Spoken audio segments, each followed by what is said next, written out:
08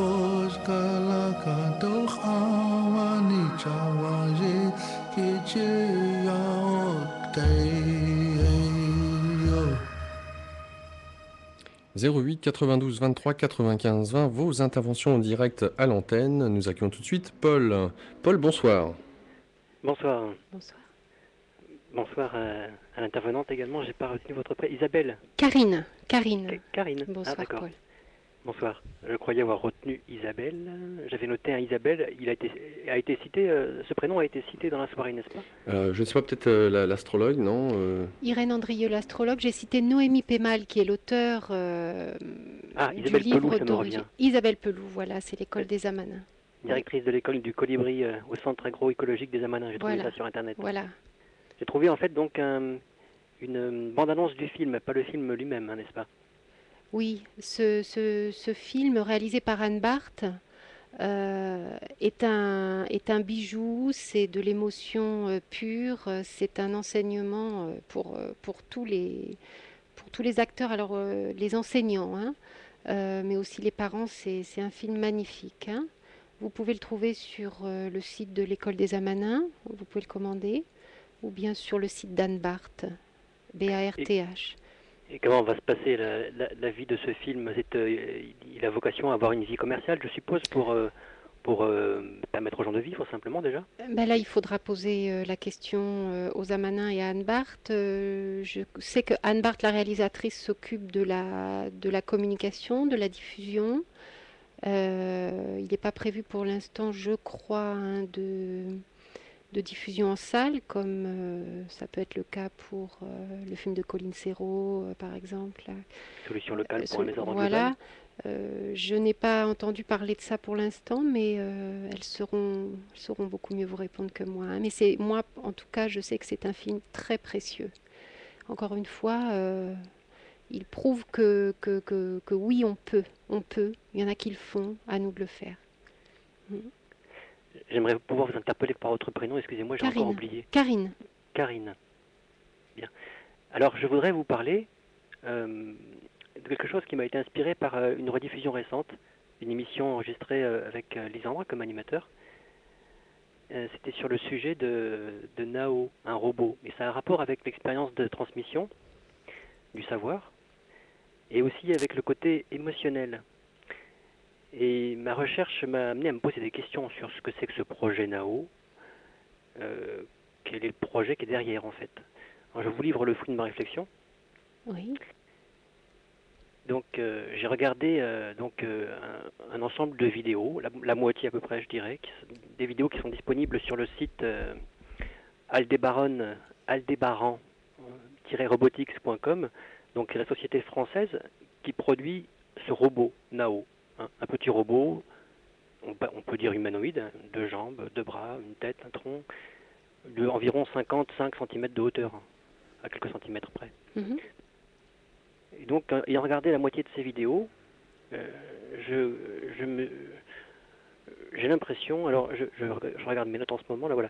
Donc déjà d'une part, au passage, la boîte est née en 2005 hein, en France, hein. Elle est implantée mondialement.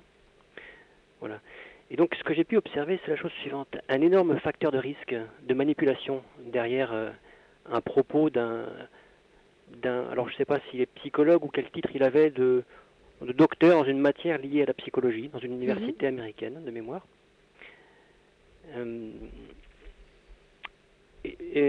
En l'occurrence, que je ne me trompe pas, lui-même était peut-être informaticien et sa femme était psychologue. Enfin donc, ils étaient vraiment investis dans un projet de recherche de la transmission de l'éthique à l'humain, à travers notamment ce robot, dans le partage entre le robot et les enfants. Et donc il était dit exactement, alors je le cite en anglais, je le traduirai juste après en français, j'ai pris note donc exactement de ce qui était dit. We cannot act at all without making certain value judgment. That's behind everything we do, and the most important thing that drives human behavior. And if so, since humans often fail miserably at being ethical, if we could program a robot to behave ethically, there is a lot of potential for teaching humans how to behave better. Donc, nous ne pouvons pas nous comporter du tout sans faire de certains jugements de valeur. C'est derrière tout ce que nous faisons. Et la plus importante chose qui conduit le comportement humain. Et si c'est ainsi, puisque les humains échouent misérablement à être éthiques, si if we could program a robot, si nous pouvions programmer un robot pour se comporter éthiquement, il y a beaucoup de potentiel pour enseigner aux humains comment se comporter mieux. Voilà, et donc je vois derrière ça un facteur de risque de manipulation énorme. Moi, je vois le meilleur des mondes. Eh bien, voilà, oui. D'autant plus qu'on voit précédemment dans la vidéo une séquence où le robot rappelle à une cible, et je ne prends pas un mot marketing, c'est vraiment une cible qui est utilisée dans la démonstration. C'est assez rigolo. Donc, rappelle à une cible de prendre ses médicaments. Alors, la cible est censée être un humain à terme. Donc, elle lui rappelle de prendre ses médicaments avec une voix de synthèse de ce petit robot. Voilà, je pense à la mafia médicale de je ne sais plus quel auteur, excusez-moi pour l'oubli, je crois que c'était une québécoise. Oui, tout à fait. Mais alors, excuse-moi Paul, je me permets de t'interrompre parce que il est vrai que bon, l'information en elle-même est intéressante, mais puisqu'on est dans le cadre de ce magazine Énergie positive, Oui. mettons en avant ce qu'il y a de positif. Donc, est-ce que tu aurais des questions en dehors de ça à poser Oui. Alors, peut-être avant même une question, déjà dire aussi bien ce robot et ce qui est derrière, ça pose question. Aussi bien ce qu'il faut bien recevoir, et je crois que c'est important ce soir, c'est que derrière un projet comme ça, il y a le monde du logiciel libre. Car ce projet, dans sa communication, prétend, je pense que c'est valide, j'imagine, en tout cas, je n'ai pas cherché, prétend fournir toutes les interfaces pour programmer ce robot. Donc, si le logiciel est libre, ce que fait le robot est sous contrôle de la communauté, sous réserve que le matériel de ce robot soit conforme aux spécifications annoncées. J'en ai déjà parlé sur cette antenne, du logiciel libre ne garantit pas la conformité entre ce qui est spécifié par le logiciel et le code qui s'exécute. Il peut y avoir du code qui s'exécute à notre insu, à l'insu même du système d'exploitation libre, si le matériel est malveillant, s'il est entre guillemets programmé pour faire différemment, pour faire des choses en parallèle, disons. Donc voilà, et au passage, donc ce robot a vraiment effectivement des mimiques très expressives, semble pouvoir communiquer les émotions de façon intéressante. Donc je parle uniquement de la cinématique du robot en fait, hein. La façon dont on peut le programmer, ce qu'il est capable de faire, de se mettre sur un pied. Bon, il bouge pas les yeux ni la bouche, hein, la bouche est un simple trou, les yeux sont deux caméras, mais pour autant, vraiment, il arrive à avoir des gestuels avec les bras, etc., qui permettent de transmettre des attitudes, on pourrait dire des émotions. Donc il y a un potentiel vraiment intéressant dans ce robot. Par ailleurs, hein, toujours pareil, il y a un outil, qu'est-ce qu'on en fait? Et donc j'invite dans ma réflexion que je vous fais partager, là, que je partage avec vous plutôt, j'invite à prendre conscience de ce potentiel et puis à ne pas laisser n'importe quoi se faire avec ce robot. Pour l'instant, il y en a 1000 qui ont été construits, et d'après ce que je sais, enfin c'est annoncé sur le site comme étant valide, je crois, en 2009. Voilà. Au passage, cette histoire de robot, moi cette histoire d'informatique pour assister dans la pédagogie, c'est quelque chose qui m'interpelle depuis longtemps. J'avais écrit, disons, un petit essai personnel quand j'avais 18 ans, il y a maintenant bientôt 22 ans, j'en ai 40 quasiment. Et donc c'est quelque chose qui m'interpelle, je pense qu'il y a un gros potentiel avec l'informatique, un gros potentiel aussi d'éveil de l'intérêt. D'ailleurs au passage, c'est vendu aussi un peu comme ça, l'intérêt de ce robot pour l'éducation, c'est ça concentre l'attention des enfants. Voilà. Donc c'est oui, leur attrait pour la nouvelle technologie, notamment étant très forte. C'est amusant. Oui, exactement. Alors, Karine, qu'est-ce que vous en pensez? Oui, moi j'ai envie de rappeler ici la foi immense que j'ai en l'humain. Et ce robot qui est bien sympathique et il est quand même conçu par des humains qui transmettent de manière informatisée. C'est pas du tout un domaine que je maîtrise, mais qui transmettent à une machine des choses qui sont en eux, cette éthique, cette morale, ces émotions identifiées. Et donc pour moi, ce qui est important, c'est que l'humain ait ça en lui. et l'humain le transmet, le fait passer à une machine. Je pense que intellectuellement, techniquement, etc., c'est passionnant, c'est un champ d'exploration euh, extraordinaire. Mais en ce qui concerne la pédagogie, puisque ces humains sont capables de le transmettre à une machine, pourquoi on ne passerait pas l'étape machine et on s'adresserait de manière, enfin, en direct aux gamins, aux enfants, aux adolescents, dans une démarche éducative pédagogique. Euh, j'ai tout ce qui sous-tend, enfin, ce qui sous-tend toute ma démarche, toute mon action, qui fait grandir mon énergie chaque jour, c'est cette foi en l'humain, c'est cette foi en l'homme, c'est cette foi en, en cette beauté misérable parfois, mais cette beauté de l'homme. Et, et là, moi, je m'interroge, mais c'est mon fonctionnement à moi sur voilà, le passage par une machine, le passage par un robot qui est conçu par l'homme, n'est-ce pas un détour? Je considère comme vous qu'il est important de revenir à l'humain, sachant qu'il y a beaucoup de dérives dans la transmission des comportements, de l'éthique, des savoirs, beaucoup d'incompétences et beaucoup de dérives. Les névroses des gens qui transmettent, en fait, se transmettent un petit peu aussi, nécessairement, enfin impactent en tout cas les enfants. Maintenant, je pense que si on pouvait avoir des outils comme ça pourrait être des outils qui seraient facilitateurs, mais je le considère que c'est pas premier dans l'ordre de l'importance. Mais ça pourrait être effectivement facilitateur, inducteur d'un aspect ludique. Et, et puis voilà. Maintenant, bon, c'est vrai qu'il y a, je dirais qu'il y a le même niveau de risque, j'ai envie de dire, qu'avec les médias mainstream.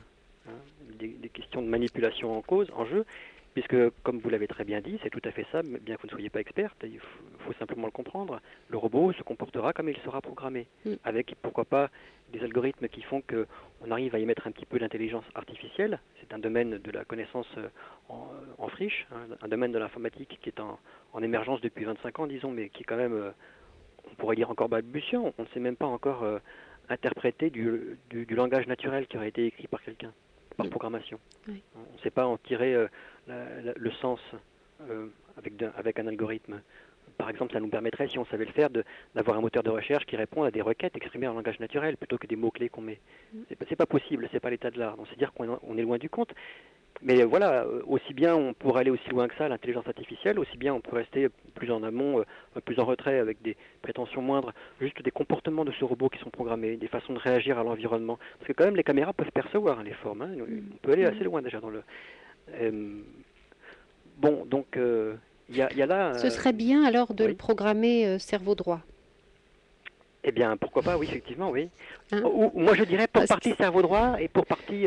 cerveau gauche. Et bien harmonisé, il faut les deux, oui, mais bien harmonisé, mais... En même temps, ce qui me titille et ce que je trouve très intéressant, alors toujours pareil, c'est un outil, hein, qu'est-ce qu'on en fait? On peut vraiment le programmer pour vraiment quelque chose de très positif, voire aller dans des excès. Mais en tout cas, de noter, on l'a mentionné durant l'émission, que cette nouvelle génération a un attrait particulier pour tout ce qui a trait aux nouvelles technologies. Et c'est utiliser l'ordinateur, là aussi, d'une manière autodidacte, très facilement, très tôt. Et cela m'amène à l'image que j'ai eue de ce robot, c'est C6PO, me semble-t-il, dans Star Wars. Tu sais, bon, un robot qui finalement est relativement humain dans sa manière d'être, quelque part, qui relate certains traits.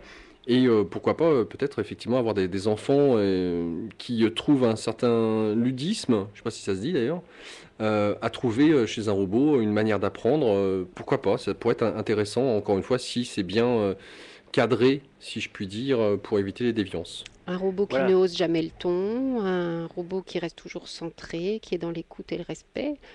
Il pourrait nous servir. Oui, aussi pour nous-mêmes en tant qu'adultes. Ceci dit, la scène que je vous ai décrite avec la cible et le robot qui invite à prendre des médicaments alors que la réponse qui lui est faite par l'humain, parce qu'il y a un humain à côté qui donne une réponse même s'il n'est pas la cible lui-même, il parle, le robot l'entend, il répond comme s'il était la cible. Donc l'humain dit non, je ne prends pas mes médicaments maintenant, sous-entendu, et le robot très gentiment dit ah bien, tu les prendras, donc je t'invite à les prendre, je te rappellerai plus tard de les prendre en fait. Voilà. Et donc bon ça reste on va dire, sympathique, ça hausse pas le ton, ça prend des décisions, on va dire sagement, on peut dire. Oui, mais quelle décision? Non, c'est pas tout d'être sympathique. À quelle décision? Je repense à La Mafia médicale, ça m'est revenu, c'est Guylaine Langto, Oui. l'auteur de Mm. ce livre. Et d'ailleurs, au passage, pour finir mon analyse de ce truc-là, on va dire assez superficielle à ce stade, mais quand même, dans une des vidéos, ça s'appelle Shanghai Dance Making of. Donc c'est le nom en fait du fichier .flv, bref, qu'on récupère quand on le télécharge en fait le film avec avec une technique comme Download Helper, une extension Firefox. Enfin, je rentre un peu Enfin, dans le détail, mais rentre pas trop on dans s'en le fout. détail justement Paul, parce qu'il y a des C'était, auditeurs qui oui, attendent, oui, quoi. tout à fait. Oui, c'était pour identifier juste quel est le film parmi la vingtaine de films. Eh bien, à un moment, précisément à 2 minutes 02, si des gens veulent regarder, on voit la main de. Qu'est-ce que j'ai. Oui, j'ai observé donc un signe par quelqu'un qui est de l'équipe, en fait, qui a installé là plusieurs robots Nao, il y en a une vingtaine, qui font une danse, donc c'est à Shanghai. Et il y a un type là qui est dans le champ de la caméra et qui explicitement voilà, dresse sa main avec un signe du corps nu, de façon très explicite. Et moi je me questionne sur le sens que ça a. Et quand je regarde l'ensemble des vidéos produites par Aldebaran Robotics, je sens une prégnance de ce que j'appellerais le système derrière, et ça me déplaît fortement. Alors, des questions sur ce qui a été dit jusqu'à maintenant, Paul? Sinon, des questions sur ce qui a été dit, bah, ma foi, ça me vient pas comme ça. J'apprécie beaucoup ce qui a été dit. J'ai été, d'ailleurs, surtout, comment je voudrais insister là-dessus, j'ai été très intéressé par l'énoncé que tu as, enfin, la lecture que tu as faite des principes de l'intelligence émotionnelle en 9 points, association, coopération, déclencheur, etc. Ça, j'ai trouvé ça vraiment intéressant. J'apprécierais de pouvoir trouver des écrits un peu plus élaborés, un peu plus, comment dire, avec Alors, un peu plus de contenu sur. ouais, alors pour le coup, vraiment je te recommande le livre parce qu'il est là franchement on peut pas à l'antenne, mais il est D'accord. bourré de références. Il y a que ça, hein, Et j'aimerais ajouter que ce livre, on peut penser au premier abord, et on n'a pas tort, qu'il s'adresse aux enfants, enfin qui traite des enfants, mais il est tombé entre les mains d'un certain nombre de coachs en entreprise, de psy, etc., qui travaillent avec des adultes, et il est source d'éclairage et d'ouverture aussi pour le monde de l'entreprise, aussi pour le monde adulte, hors éducation, hein. Donc effectivement, sur l'intelligence émotionnelle, euh, c'est il est riche d'informations. Et puis il y a une bibliographie très, très complète à la fin qui pourra vous éclairer. Ok. Je voulais juste revenir sur ce monde de robots qui est extraordinaire, et c'est un champ d'exploration passionnant. Euh, je reviens quand même au propos de la vision de l'éducation, hein, que j'essaye non pas de défendre, mais de transmettre, de partager. C'est une éducation à la vie, c'est une éducation au vivant en nous, à cet élan, à cette force qui est en nous. Et très personnellement, sur la base de cette vision-là, j'ai un peu de mal à imaginer qu'un robot, aussi intelligent soit-il, euh, soit l'outil adéquate. adéquat pour laisser grandir, jaillir et s'exprimer la vie. Mais l'avenir nous prouvera. Oui, en même temps, je comprends votre réticence, mais je Mm. la ressens un peu. Mais regardez, un simple C'est programme même pas informatique. une réticence, c'est pour l'instant une ignorance, je vais dire. D'accord. Mais Quand vous je suis manipulez ouverte, hein. l'ordinateur et que vous allez sur un moteur de recherche et vous tapez quelques mots, que vous trouvez quelques éléments qui correspondent à votre recherche, vous pouvez avancer dans la réflexion à partir de ces éléments. Vous pouvez mettre en cause aussi, bon, selon la source. Alors voilà, vous avez quelques éléments pour juger. C'est un outil d'assistance qui aide. On Mm. l'observe par exemple avec Lisandre, qui a une faculté particulière dans la manipulation, il me semble, de l'informatique qu'il connaît bien. Enfin, il a l'air de bien connaître et ça lui permet de réagir en temps réel, hein. Donc c'est un outil, c'est un apport. Et donc je pense qu'un robot, il y a l'aspect 3 dimensions dans le monde réel en plus, mais finalement c'est que ça, c'est un programme qui réagit, hein, qui est concrétisé dans du matériel, et ça peut être un outil, qui est intéressant.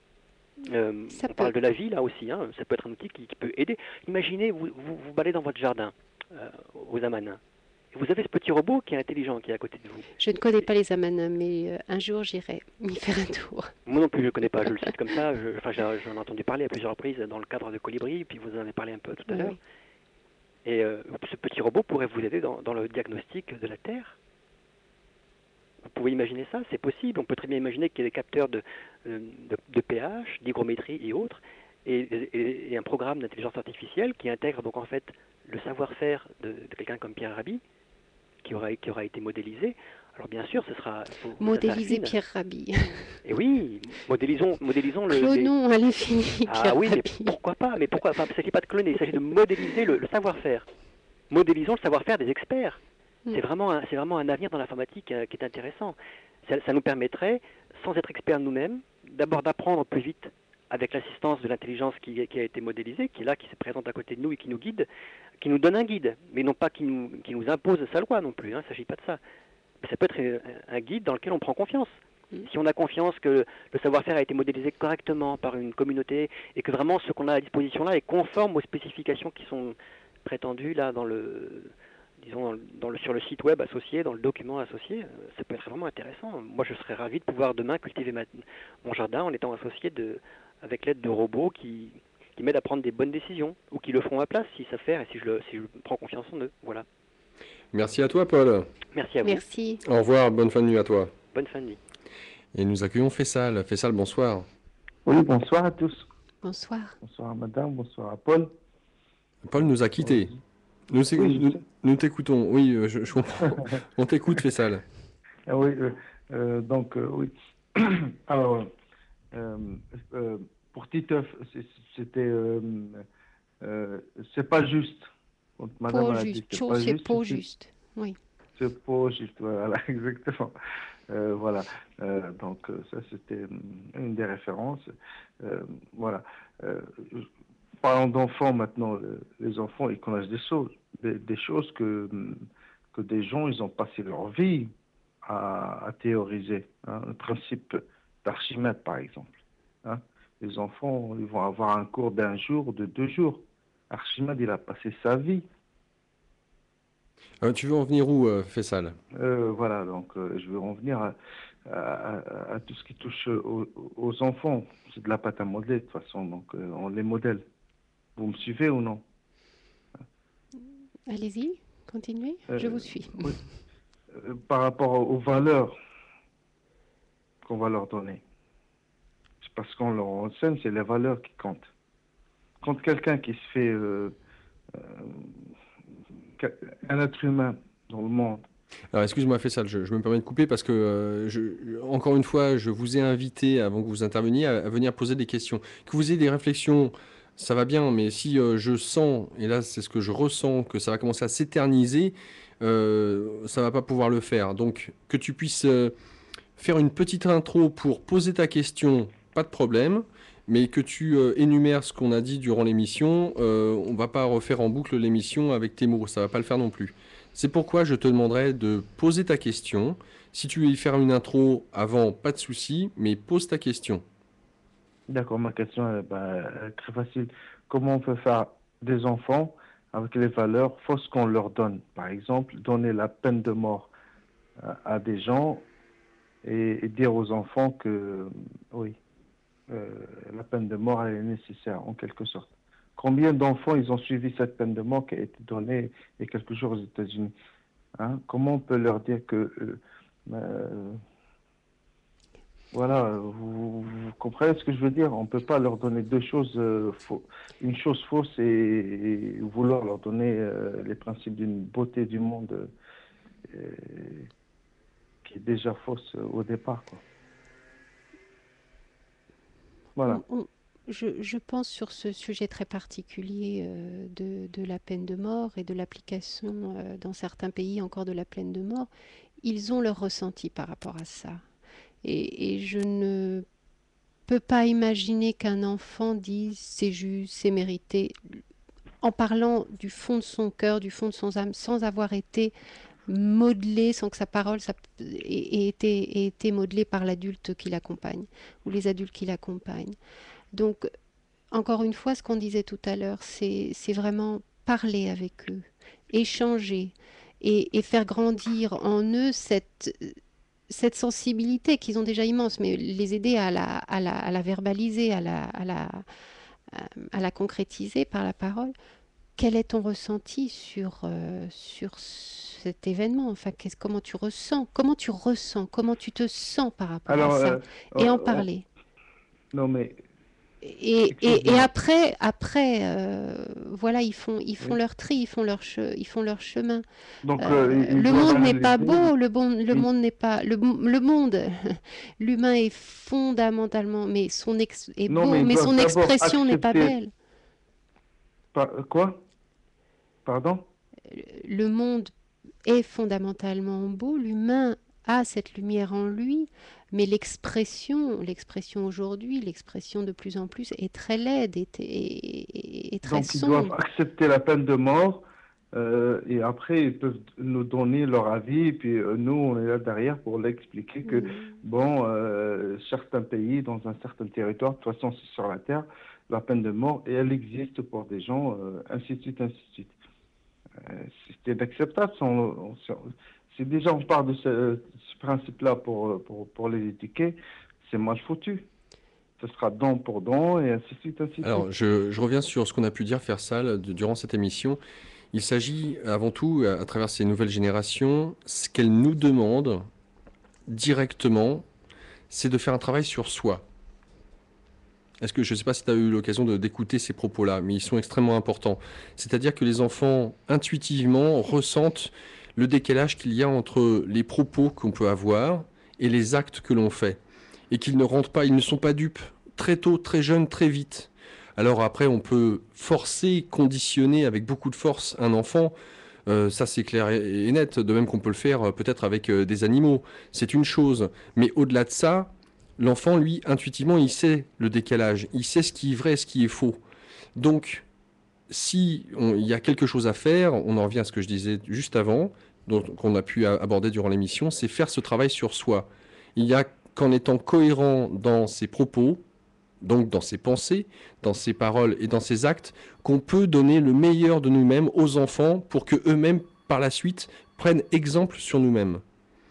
Parce qu'il y a qu'à voir de toute façon la jeunesse à l'heure actuelle, pourquoi elle est en confrontation avec l'éducation nationale? Oui. Juste cette question-là, mais c'est une évidence. On le voit tous les jours. Et même les parents qui sont avec leurs enfants constatent ça. Tu comprends ce que je veux dire ou pas? Oui, mais ils constatent quoi, ces enfants constatent quoi? Ils constatent que nous, on est mal à l'aise avec nous-mêmes, c'est ça?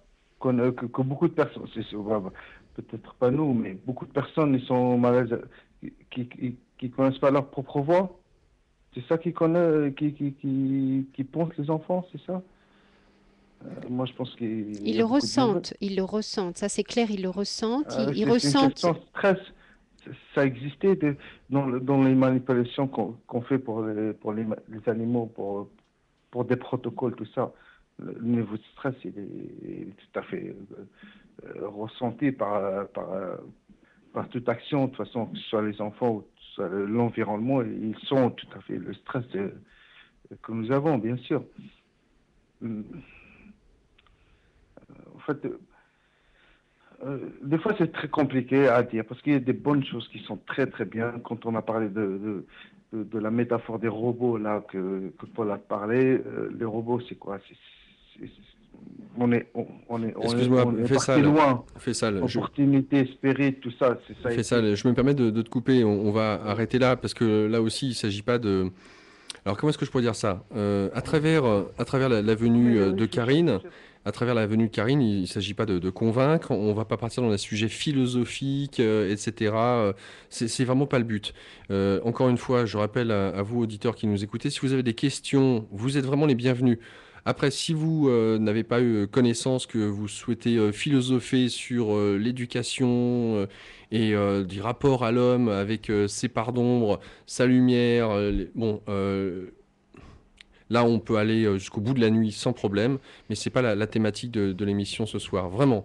Donc je vous invite encore une fois, ceux et celles qui sont là, présents, ici à l'écoute depuis le début de l'émission tant qu'à faire et pas en cours de route, de venir et de poser des questions. Que vous ayez encore une fois, je le rappelle, une petite intro à faire pour avancez votre question, pas de problème, mais si vous mettez en avant vos concepts et vos théories, on s'en sort plus, quoi. Voilà, Faisal, pourquoi je te coupe? Je suis désolé. 08 92 23 95 20, vos interventions en direct à l'antenne. Karine, alors justement, Paul tout à l'heure nous parlait du côté ludique, la manière dont les enfants justement apprennent facilement dès le moment où il s'agit d'initier le jeu. J'aimerais apprendre, parce que je vois apprentissage, j'aimerais mettre en avant justement les différents propos du docteur Guy Asmar, qui est médecin du sport, professeur et chercheur en neurosciences. Alors, pour la petite info, la parenthèse, il faut savoir qu'après 15 ans, et s'il est convenablement stimulé, le cerveau continue bien à acquérir des connaissances et à se complexifier, s'il utilise sans grande modification les processus initialisés dès la première enfance. Alors voici ce que nous dit le docteur Guy Asmar. Les neurones corticaux ont acquis leur nombre définitif à la naissance, soit 10 milliards chez le nouveau-né humain. Mais ils n'ont pas encore déployé de prolongement dendritique leur permettant d'établir entre eux des connexions appelées synapses. Dans sa première forme, lorsqu'un contact s'établit, une synapse est labile, c'est-à-dire que son existence est encore instable, et c'est selon les sollicitations fonctionnelles auxquelles elle va être soumise qu'une synapse labile va pouvoir évoluer soit vers un état plus stable, soit vers une dégénérescence. Au cours de l'enfance, l'expérience ludique n'est pas sans rapport avec la labilité synaptique. À travers le jeu, mais aussi le rêve et la rêverie, un enfant tend à élargir le champ de ses investigations et à mettre en œuvre divers apprentissages par essais et erreurs successifs, par ses conduites exploratoires. Apprendre, selon cette théorie, est une stabilisation sélective de synapses en cours de développement. Apprendre, c'est exprimer certaines potentialités dans le traitement des informations, c'est associer celles-ci d'une façon particulière en éliminant progressivement d'autres manières de les combiner. C'est l'expérience ludique qui va favoriser une certaine forme de stabilisation synaptique propre à chaque individu. Le paradoxe de notre système d'éducation découle d'une frénétique et maladroite course à la précocité. La pression culturelle, telle que peuvent la projeter exagérément sur l'enfant certains parents ou éducateurs, peut l'engager vers une spécialisation précoce. De telles démarches éducatives, fondées sur l'acquisition rapide de savoir-faire, tendent à déboucher sur de véritables stéréotypies et la frustration de l'enfant de ses propres motivations pour agir. Voulant se réaliser à travers lui, les parents d'abord, les enseignants ensuite, s'acharnent à lui confisquer ses objectifs d'action propre. Ils les remplacent par des objectifs dits éducatifs ou pédagogiques. Alors, si j'ai lu cet article un petit peu technique, en tout cas ce témoignage de ce professeur, c'était pour mettre en avant que, pour le coup, dès le moment où on utilise le jeu, ça développe le système neuronal, et ça ne le squeeze pas, ça ne le réduit pas, et en même temps, de mettre en avant la projection qu'ont les parents ou les éducateurs à vouloir faire en sorte que l'enfant puisse se spécialiser. Karine. Oui, la projection des parents, elle est terriblement lourde. C'est des rails qui sont tracés depuis le plus jeune âge. Bon, alors en France, oui, mais alors il y a des pays où, comme le Japon ou comme les États-Unis, où la voit l'enfant à 2 ans, il rentre au jardin d'enfants, au bon jardin d'enfants qui va lui permettre ensuite d'intégrer la meilleure université. Il a 2 ans. Euh, bon, voilà. Euh, c'est affolant, quoi, de contraintes. Alors là, pour le coup, on n'est pas dans le tuteur, on est dans enfin, le moule préformé, et le gamin, il a qu'à grandir dans ce moule, mais il pourra pas en sortir, ou bien il le fera péter et ça va être violent. Euh, donc, euh, donc oui, la pression des parents, c'est encore un problème de vision et de conscience vraiment, parce que moi j'entends encore, je vois encore autour de moi et j'entends, oui, il faut que tu travailles bien à l'école, hein, il faut que tu aies des bonnes notes et des diplômes parce que tu auras, comme ça, tu auras un bon métier, tu gagneras beaucoup d'argent. Est-ce que ça vaut toujours dans notre monde aujourd'hui cette histoire? Hein, des bacs plus 8 chez au chômage ou dans les fast-foods. Enfin, il y en a De plus en plus. pelles, des pelletés. Donc, non, ça. Mais les parents continuent à mettre cette pression. Euh, alors, il y a une pression. cette fonction ludique là, oui, à l'école maternelle, c'est encore bien sûr respecté, plus ou moins. Le temps de rêve, le temps d'inaction, le temps où l'enfant est là à ne rien faire, euh, mais vraiment ne rien faire, pas être vautré encore une fois devant un écran de télévision. Euh, c'est de plus en plus rare, et pourtant c'est ce qu'il y a de plus précieux. Et, et on l'offre pas parce que justement à nos enfants, parce que justement on a cette pression. Alors il faut qu'ils Cette fassent. Alors boulimie du faire. vous regardez les agendas de ministres de vos gamins de 6 ans, de vos collégiens, mais ils font du 8 heures par jour. Alors les 35 heures, ça n'existe pas au collège, hein. Euh, c'est des emplois du temps de 8 heures, plus des devoirs à la maison, plus les activités, parce qu'il faut quand même qu'ils fassent du sport, qu'ils fassent de la musique, ils ont besoin de ça. C'est parfois leur mode privilégié d'expression. Ce temps de fluctuation, de construction, de connexion, il est où? Il est quand dans notre société? C'est terrible. Donc on a des enfants hyperactifs, mais parce qu'on est dans une société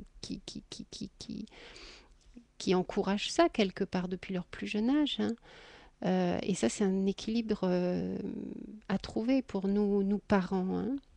On veut le meilleur pour nos enfants. Alors oui, on voudrait qu'ils fassent du judo, oui, puis il fait de l'éveil musical, et puis oui, bah, l'école. Alors qu'en fait, le gamin, il aurait besoin de regarder le ciel, le plafond, et d'intégrer et de grandir à l'intérieur, quoi. 08 92 23 95 20. Karine, nous allons accueillir Christelle. Christelle, bonsoir. Bonsoir. Bonsoir Laurent et bonsoir à Karine. Bonsoir. Voilà, en fait, tout d'abord, je voulais remercier Laurent pour avoir choisi ce thème. Et puis, je voulais vous dire que j'étais à la fois ravie et effrayée de vous entendre. Alors, ravie parce qu'il y a certaines choses que j'arrive à faire avec mes enfants, de la façon des méthodes que vous employez. Et effrayée parce qu'il y a d'autres façons que j'emploie que vous dites qui ne sont pas bonnes. Comme rassurez-vous, hein, on apprend, on apprend. Oui, c'est ce qui fait peur d'ailleurs, c'est d'ailleurs une de mes questions. Par exemple, l'autorité, les bons points, le chantage, tout ça, je pratique, hein, parce que des fois, je suis un peu dépassée par leur énergie, donc c'est la méthode que j'emploie pour qu'ils ne m'écrasent pas. Donc voilà, en fait, ma question, j'ai 3 questions. Alors, ma première question, c'est quand on a deux façons d'éduquer différentes entre le père et la mère. Est-ce que ça a des conséquences pour les enfants? Et ça se passe comment chez vous? Ils en profitent, les gamins. Comment? Ils en profitent, les enfants. Ils trouvent toujours ce qui leur convient le mieux. C'est-à-dire qu'on a un terrain d'entente, c'est-à-dire qu'on ne va jamais l'un contre l'autre. Mais lui, sa façon de faire n'est pas ma façon de faire, et ma façon de faire n'est pas sa façon de faire. Lui sera plus dans l'autorité, l'ancienne façon. Et moi, je serais plus dans la nouvelle façon, la communication, la souplesse et tout ça. Et est-ce que c'est mauvais pour les enfants, quoi? Est-ce que ça... Vous avez dit vous-même que vous avez un terrain d'entente. C'est ça qui est important. Si les enfants voient que entre vous, même si vos modes d'éducation sont différents, si l'enfant sent qu'il y a accord pour que l'un s'exprime d'une certaine manière et l'autre s'exprime d'une autre manière, alors il n'y aura pas de problème. L'enfant, il va se situer par rapport à ça. Il va prendre chez le père ce dont il a besoin et chez la mère ce dont il a besoin aussi. D'accord. Et alors, ma deuxième question, comment élever un enfant et en même temps se modifier soi-même sans qu'il y ait trop de dommages émotionnels chez l'enfant? Je pense que c'est mon expérience personnelle, hein. Quand on travaille sur soi, il y a des passages difficiles, il y a des passages douloureux, il y a des passages voilà, compliqués. L'enfant le ressent, mais l'enfant ressent aussi après tellement profondément la transformation, le bienfait. Enfin voilà, il accompagne ça et il en est le premier bénéficiaire en fait. Et en même temps, il vous guide dans votre travail intérieur, hein. Moi, je l'ai vécu très personnellement, où l'enfant, comme ça, de manière très anodine, traverse le salon et vous donne la phrase juste au moment où vous deviez l'entendre pour que ça vous fasse tomber sur vos pieds. Euh, donc c'est presque un travail d'équipe. Faut pas leur en demander, mais ils sont là et ils vous accompagnent dans ce travail-là. Et d'ailleurs, ils vous montrent souvent. On l'a dit tout à l'heure, hein, là où il est nécessaire de- d'aligner un petit peu les choses. Donc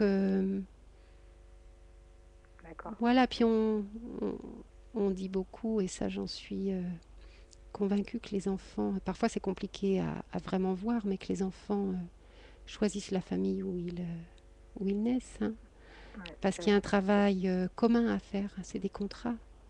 Mm, c'est Donc, clair. donc tout est comme voilà, tout est bien. Et ma dernière question, quand on a plusieurs enfants, comment s'adapter à chaque enfant, sachant qu'ils s'observent entre eux et qu'ils se comparent?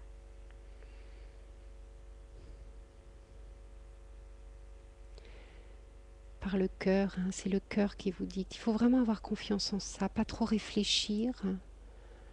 Si vous-même vous ne les comparez pas, si vous-même vous êtes juste et vous êtes dicté par votre, enfin juste, voilà, vous êtes guidé par votre cœur et votre amour et votre ressenti profond de ce qu'ils sont, alors c'est juste.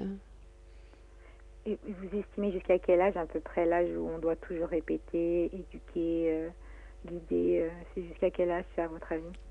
99. Non. Mais c'est toute la vie, hein, l'éducation, toute la vie. Alors ça, c'est un concept à garder bien en mémoire, hein. Tant qu'on est là, c'est qu'il y a du boulot, hein, et c'est de l'ordre de l'éducation. Et- Ah, j'ai le bébé qui se réveille, j'ai rigolé trop fort. Mais il a peut-être des choses à dire. Il a faim, je crois. Mm. Bon, bah écoutez, je vous remercie beaucoup. Mais vous inquiétez pas, vous faites pour le mieux. Bah, j'espère, On fait tous de notre mieux. j'espère. Merci Bah, merci, Cristal. hein. Merci beaucoup. Au revoir. Avec nous ce soir, Karine Masvet pour ce livre L'éducation, une stratégie pour réenchanter la vie, aux éditions Le Souffle d'Or. Alors dedans, effectivement, autant ce livre s'adresse déjà d'une part à nous, parents, pour saisir ou comprendre qui sont ces nouveaux enfants. Il s'adresse donc aux parents, aux éducateurs, aux professeurs, bref, à tous ceux et celles qui souhaitent déjà d'une part avoir une relation et des clés, parce qu'il y a énormément et de très nombreuses clés au sein de ce livre avec des références de professionnels. Vraiment, vous pouvez les retrouver sans problème. Il est très documenté, très fourni. Et en même temps, c'est aussi ce livre un outil pour mieux apprendre tout simplement, je mets les enfants de côté, en tant qu'adulte, à pouvoir déjà ne serait-ce que savoir communiquer entre adultes. Parce que ce qui est dit pour les enfants est valable, bien entendu, à nous en tant qu'êtres humains. Bien sûr. Quand on parle des outils comme la communication non violente, par exemple, la PNL, tous ces outils à l'heure actuelle de connaissance de soi, d'apprendre à exprimer ses émotions, exprimer ses besoins, ses désirs, sans pour autant rentrer dans la colère, la frustration, la peur et autres. Voilà donc un très bon outil. Et c'est là où on en vient notamment au cerveau droit. Donc le cerveau droit, siège de l'intuition, de l'imagination, du rêve notamment, et le docteur Shishida, qui est un docteur japonais, qui nous donne certaines clés, et notamment ceci. Le docteur Shishida affirme que le cerveau droit possède 5 sens: la vue, le toucher, l'ouïe, le goût et l'odorat interne, qui correspondent au même sens externe du cerveau gauche, mais qui peuvent fonctionner indépendamment de l'appareil physique. À l'instar de la théorie psychologique appelée conscience occulte, explorée actuellement par les chercheurs NYT du 15 janvier 91, donc ça c'est une référence que... New York Times. New York Times, merci bien Karine. Le docteur Shishida considère que la peau est un récepteur d'informations pour le cerveau droit. De fait, les enfants peuvent souvent voir intérieurement une information qui leur est transmise par la peau. L'information leur est alors transmise par les vibrations émises par les objets. Cette théorie permet de comprendre pourquoi certains enfants malvoyants peuvent parfois voir les objets autour d'eux.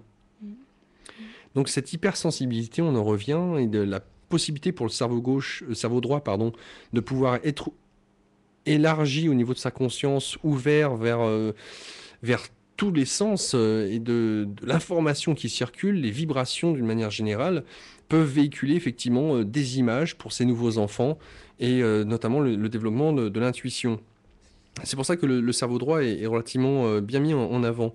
L'éducation du cerveau droit, parce qu'il y a une manière aussi de l'éduquer, ce cerveau droit. Et le docteur Shishida donc, a créé une méthode. Elle est pratiquée dans les écoles japonaises et se déroule en 4 phases. Une première phase pendant laquelle se tissent les liens de confiance entre l'élève et l'enseignant. La deuxième phase qui suit des activités très physiques.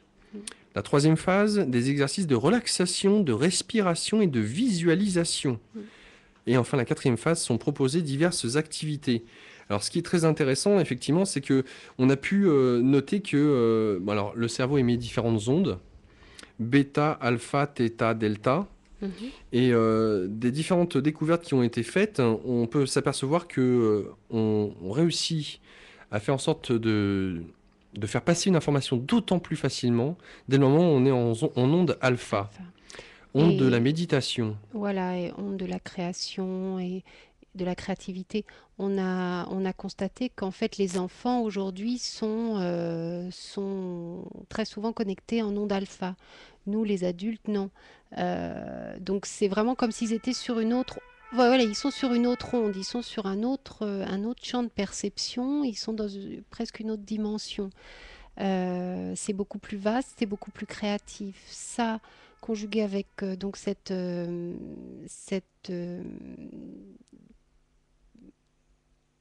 mise en avant du cerveau droit chez ces enfants-là, hein, c'est Marie-Françoise Neveu que je citais tout à l'heure, les appelle les enfants cerveau droit.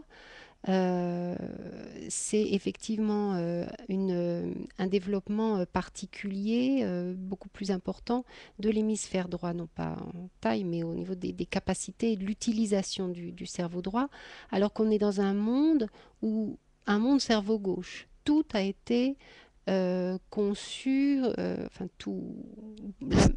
majeure partie des choses qui nous entourent est conçue par le cerveau de gauche. L'éducation qu'on reçoit à l'école est purement cerveau gauche. On n'utilise que principalement les deux intelligences cerveau gauche, logico-verbal et verbal et logico-mathématique. Ça, c'est purement cerveau gauche. Tout ce qui est intuition, non-verbal, image, émotion, qui est cerveau droit, ça rentre pas hein, dans les techniques. Si on veut faire des winners, non. Pas vraiment. Des économiquement valables, non. Ça... Mais pourtant, il y a des cerveaux droits extraordinaires, magnifiques, hein, visionnaires, qui ensuite ont ramené ça dans la matière. Alors c'est là justement où intervient notamment un docteur dont on a eu l'occasion de parler de nombreuses fois à l'antenne, qui est connu de certains initiés, c'est le docteur Robert Monroe. Alors ce qui est super avec ce docteur, c'est qu'il a eu l'occasion de mettre au point une pratique qui s'appelle l'hémisynch. Et en fait, il s'agit de synchroniser l'harmonique des deux hémisphères cérébraux, ce qui permet justement l'activation des glandes pituitaires et pinéales, et donc une meilleure accessibilité, je dirais, à notre inconscient, à cette mise en phase de l'onde alpha. Et alors, qu'est-ce qui se passe en onde alpha ? Et c'est là où je vais parler de José de Zor, psychologue et chercheur à l'ISPAMAT, à Madrid, en Espagne, qui commente les bienfaits de travailler en onde alpha. C'est-à-dire quand notre cerveau fonctionne entre 7,5 et 13 Hz ou cycles par seconde, et souligne que cet état est très favorable à l'éducation du troisième millénaire. Dans son rapport passionnant sur les fréquences cérébrales ou la porte de l'espace-temps, il note ce qui suit, je cite. Être en onde alpha nous permet d'une part de mener une activité en toute conscience de nos pensées et de notre corps, c'est-à-dire en nous rendant compte de ce que nous pensons et de ce qui se passe autour de nous, et d'autre part, le fait d'être l'ascenseur de la conscience vers les autres étages de l'esprit nous permet d'accéder à l'information contenue dans notre subconscient, soit aux 90% de potentiel intellectuel supplémentaire de notre subconscient. Cet état est un état de bien-être, de paix et de joie intérieure, de relaxation profonde. Il alimente notre capacité de suggestion et d'autosuggestion. Tout ce qui ne sera suggéré en onde alpha sera plus facilement admis. Il y aura moins de filtres, à savoir ceux de l'esprit rationnel, conscient.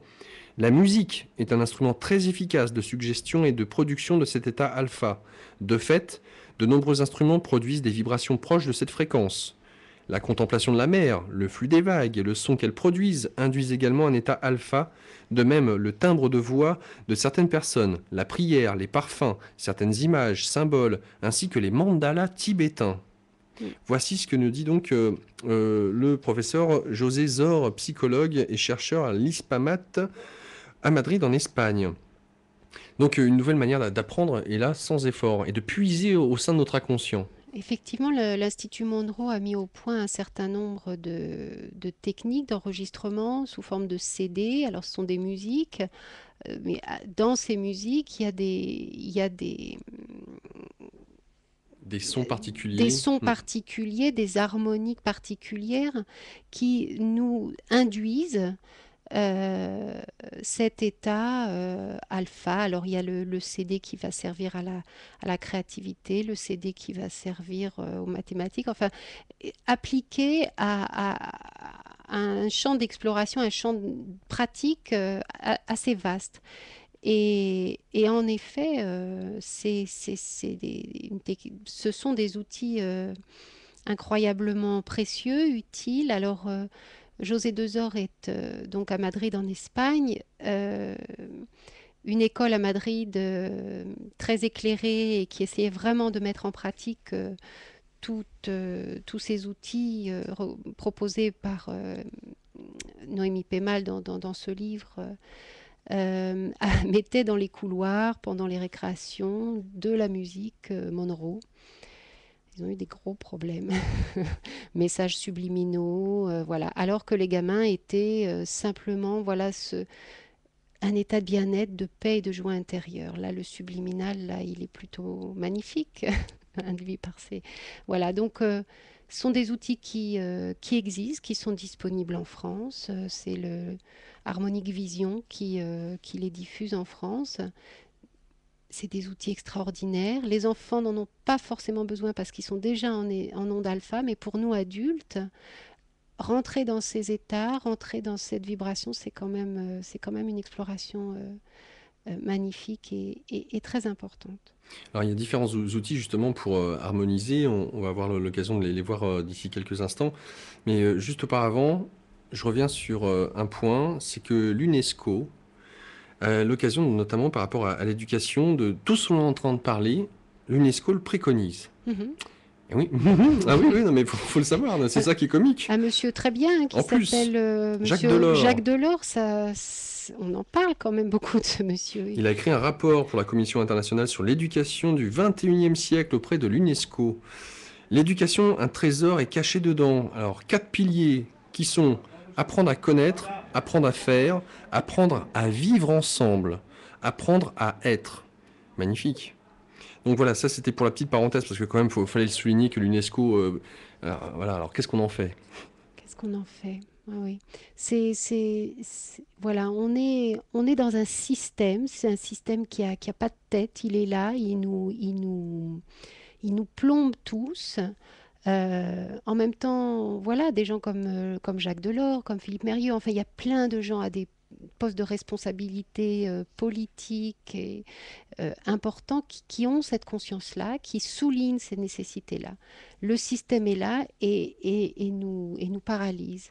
Alors le projet d'Educa 3000, c'est d'infiltrer le système par la base. Voilà, plus on aura ouvert la conscience d'enseignants, de parents, d'enfants, plus ils sont dans le système, c'est eux et nous qui formons le système. Plus ce système va se fragiliser et arriver à disparaître. Voilà, on infiltre par la base. Voilà, jusqu'au basculement. Voilà. Et notamment avec 10 points de développement global. Physique, émotionnel, social, éthique et multiculturel, écologique, esthétique et créatif, cognitif, spirituel et intuitif. Voilà, donc à des fins pédagogiques, chacun de ces 10 niveaux de développement sera présenté. Ils sont présentés dans le livre, séparément, bien qu'ils soient intrinsèquement reliés les uns aux autres. Encore une fois, on a une vision holistique. Hein. Ouais, tout on à est fait. fabriqué d'un peu de tout ça. Ouais. Certains ont plus de cognitif, moins de social, plus d'émotionnel, moins de physique, mais tout ça, c'est notre palette intérieure à tous, hein, enfants, adultes, et à nous de vraiment développer, nourrir tous ces plans-là. chez nous-mêmes d'abord, et puis chez les enfants qu'on accompagne. Alors, et c'est là justement où on voit, par exemple, quand on parle de développement social, il s'agit d'inclure justement l'intelligence du travail en équipe.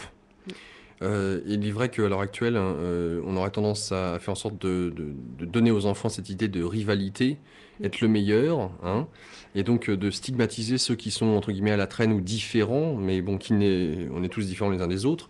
Et le travail en équipe, hein, de façon en même temps à responsabiliser, à donner une synergie, et en donnant aux enfants la possibilité de diriger eux-mêmes là où ils veulent donner leur énergie. C'est quelque chose qu'on voit très bien dans le film sur l'école des Amanins d'Isabelle Peloux, donc, dont on parlait tout à l'heure. C'est cette capacité de co-apprentissage, de co-construction qu'ont les enfants, euh, légèrement guidés par l'enseignant, mais malgré tout, rien ne vaut un enfant pour enseigner à un autre enfant, hein. Et les problèmes mathématiques les plus complexes, expliqués par un enfant, deviennent clairs à l'autre enfant. Et voilà. Et alors là aussi, moi, ce que j'ai beaucoup apprécié, quand, par exemple, on aborde le développement éthique et multiculturel, c'est par exemple, lorsqu'on apprend une langue étrangère, eh bien, de s'inspirer, de se baigner, de se mettre en immersion totale avec les enfants. Alors, ça peut être l'anglais, mais pour l'exemple, mais c'est aborder la culture anglaise, avec sa cuisine, par exemple, avec son art, avec son histoire. C'est se baigner dedans de façon à s'immerger et un peu comme un papier buvard, s'imbiber au maximum de ce que peut générer la langue en elle-même. Alors ça peut être aussi bien les Amérindiens, voir leur culture, ou à l'heure actuelle, on voit que par exemple, il existe en Bretagne des écoles qui enseignent le breton, et de repartir sur les traces de la culture bretonne, à travers aussi bien effectivement sa cuisine, encore une fois, son histoire. C'est une manière très ludique pour les enfants en tout cas d'apprendre et en même temps de vouloir parler le breton, le corse pour les langues régionales ou d'autres langues à travers le monde. C'est ce qu'on appelle l'immersion, quoi. On fait ça un peu plus tard. On part passer 2 semaines, 3 semaines, un mois, un an dans un pays étranger. Euh, Effectivement, ça pourrait être développé sans voyager. Euh, et même au-delà de la cuisine, de l'histoire, des racines d'une langue, on parlait de vibration, on parlait d'ondes tout à l'heure. Chaque langue a un niveau de vibratoire très différent. Le français n'a pas la même vibration que le russe, n'a pas les mêmes sons, n'a pas... Et il y a une méthode actuelle, enfin pas actuellement, une méthode qui existe d'apprentissage des langues, qui s'appelle la méthode du docteur Tomatis, pardon, euh, qui commence par ça, c'est nous mettre dans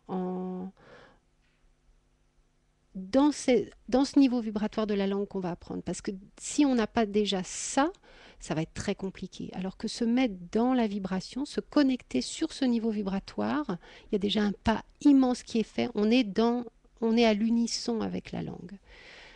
Et ensuite, les racines, la culture, l'histoire, etc. Mais déjà, ce niveau vibratoire, et les enfants, ils sont extrêmement sensibles. Et ça va très, très vite, dès qu'on est rentré dans la vibration.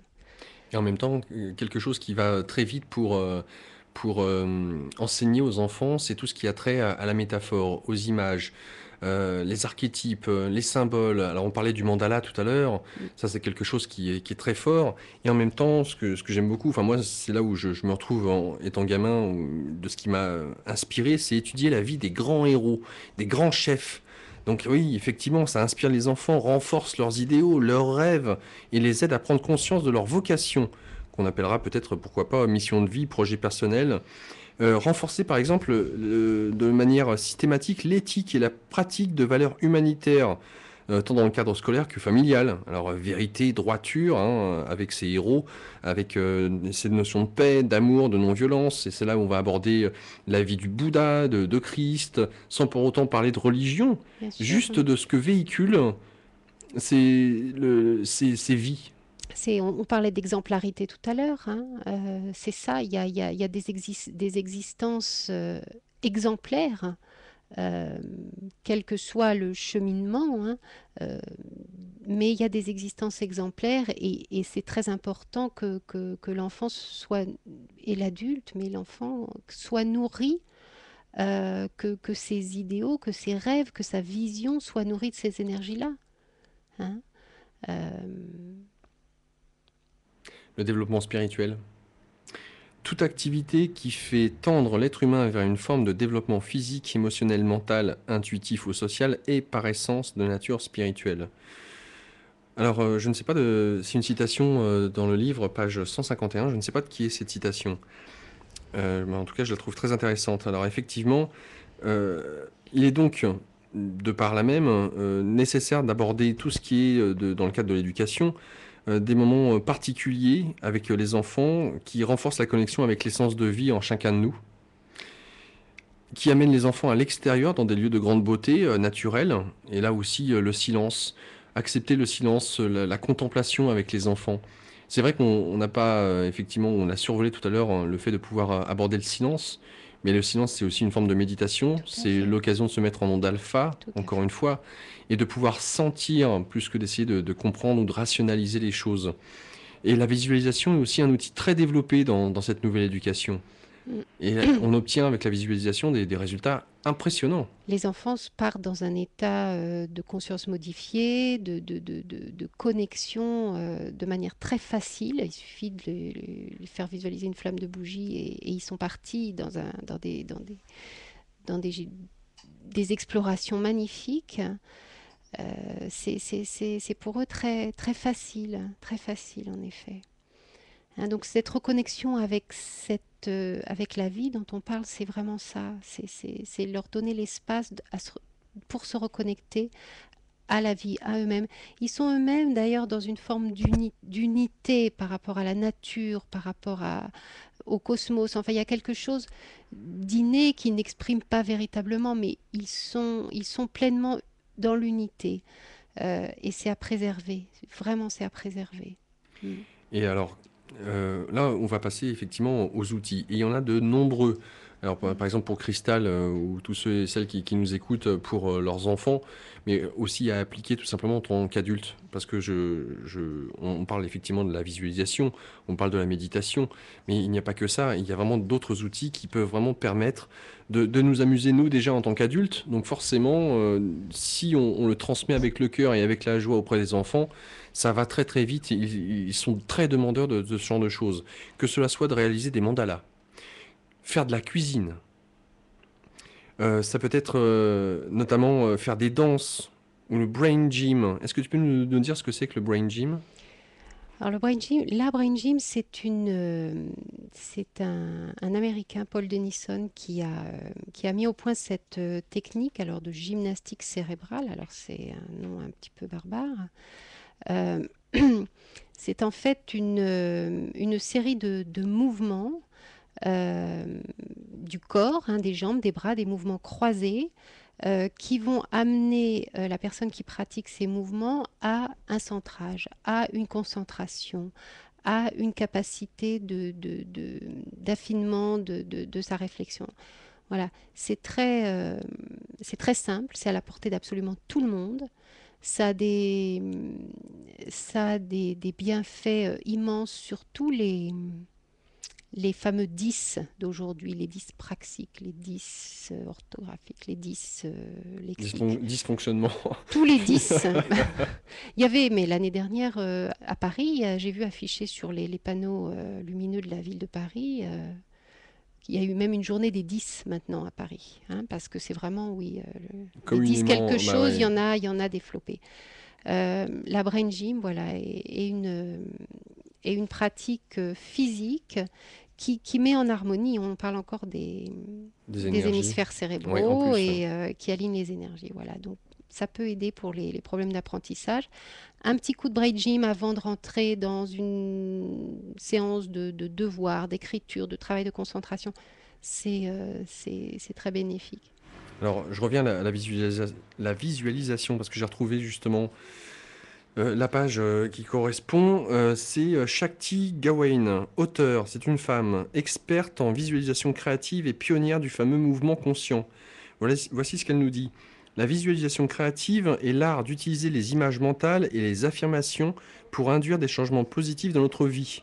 Donc encore une fois, on l'utilise là pour les enfants, mais puisqu'il s'agit aussi de nous changer nous-mêmes, on aura bien compris que pour les adultes, c'est idéal. Tout à fait. C'est une technique qui remporte beaucoup de succès dans les domaines de la santé, de l'éducation, des affaires, du sport et de la création artistique. Elle aide directement à, alors je donne les différents points, utiliser le pouvoir de l'imagination pour créer ce que l'on désire dans sa propre vie. Modifier les schémas négatifs. Développer la confiance en soi. Augmenter la prospérité. Développer la créativité. Améliorer la santé et la vitalité. Faire l'expérience d'une relaxation profonde. Et c'est là où on aborde la méditation avec Mathieu Ricard. Alors, qui ne connaît pas Mathieu Ricard? Voici ce qu'il nous disait dans le magazine Nouvelle Clé de décembre 2008. À New York, Daniel Goleman, de l'intelligence émotionnelle, et ses équipes ont développé des programmes laïques de concentration, de développement de l'attention et de la relaxation concernant les écoles affectées par le 11 septembre. Les programmes s'adressent à des enfants de 8 à 12 ans et donnent d'excellents résultats émotionnels, de meilleurs rapports avec les parents et de meilleurs résultats scolaires. Dès le jeune âge, il faut apprendre à cultiver l'attention, le calme, l'harmonie et l'équilibre émotionnel. Alors voilà donc pour ce qui est de brain gym, visualisation, méditation. Faire dessiner des mandalas à ses enfants, c'est quelque chose de tout à fait ludique, très simple à effectuer. Mais c'est vrai que le mandala, de par là aussi ce qu'il symbolise, nous ramène à ce centrage dont vous parliez, Karine. Tout à fait. Alors, je voulais revenir sur la méditation parce que Mathieu Ricard parle de ce travail auprès des enfants affectés aux États-Unis par les attentats du 11 septembre. Il y a des expériences, plus que des expériences, des réalisations concrètes qui sont menées par le groupe de la méditation transcendantale euh, en Colombie, dans les villes les plus touchées par les problèmes de commerce de la drogue, avec des Les gamins, favelas. les adolescents qui sont eux-mêmes impliqués dans des trafics, dans des conflits de bandes, enfin vraiment des populations adolescentes très très très difficiles. Et la méditation transcendantale a ouvert là des collèges, des lycées, pour accueillir ces enfants qui avaient le choix entre ça ou la prison. Euh, et j'ai vu des documents absolument magnifiques sur ces bandits, vraiment, ces fauves en méditation, enfin dans un état de tranquillité profond. Et ces établissements scolaires enregistrent un taux de violence mais très faible juste par ces temps de centrage, par cette connexion. Bon. Alors je sais que la méditation transcendantale avait fait une proposition au gouvernement français il y a quelques années qui a été rejetée.